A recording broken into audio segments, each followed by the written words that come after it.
If you ask me, the whole concept of the anti-hero ragtag team of superheroes getting together and saving the world, it's already wearing out its welcome. Okay, Guardians did it best. The Suicide Squad did it best as well.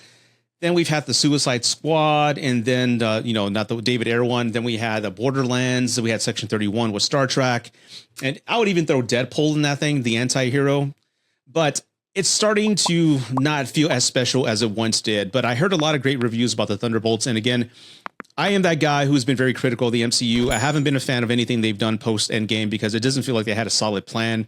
And they were solely going off the popularity of what they had built. And nothing stood out post Endgame. It's just been movies that are forgettable. I'll go see them, but I'm not going to buy it or even revisit it.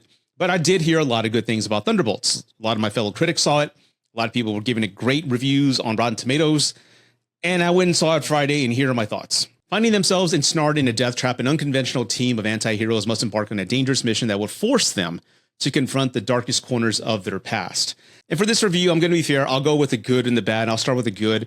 I do like the third act of this film. In my opinion, the third act is what really saved this film for me because it brought in an originality that I wasn't expecting to have. And this is a non-spoiler review, by the way, so I'm not going to give anything away. But to have the theme of the movie to be depression, and that everybody has their own personal demons and past that they're not really too proud of, that's haunting them, and conquering that past is a really unique concept. And even the character of the Void at the very end, it's really just a symbolic manifestation of just depression. You can even throw in the pandemic of male loneliness that's really going on right now.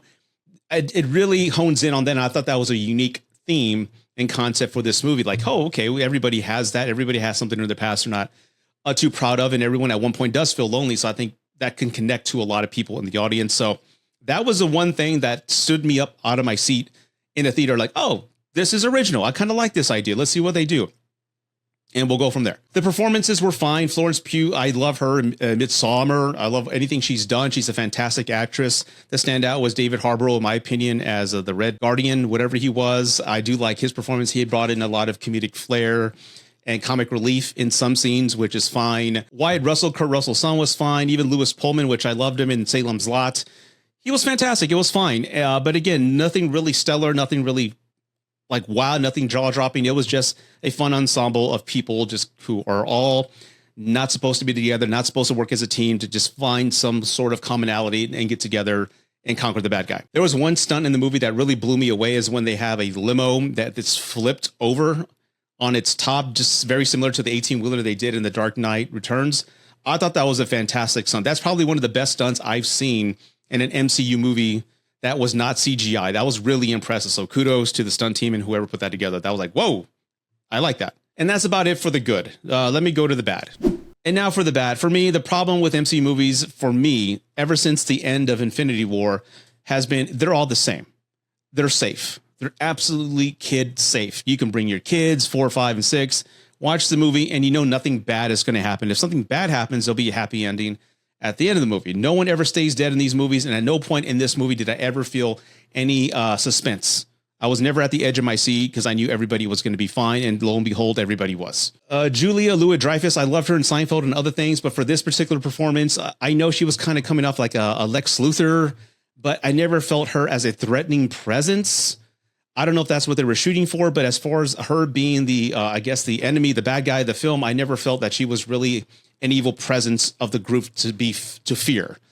Again, it felt safe. And the funny thing, I kind of laughed to myself while watching it because she's like a CEO of a company that's manufacturing superheroes. And it totally reminded me of The Boys.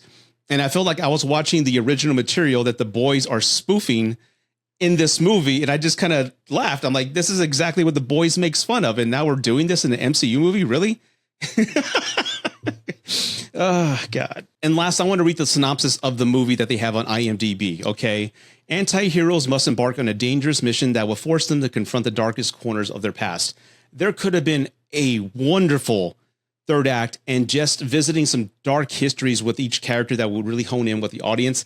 And again, as dark as it was safe. I never felt any sympathy or any emotional pull on my heartstrings when I saw any of these clips, because again, it just felt like they were just playing it safe.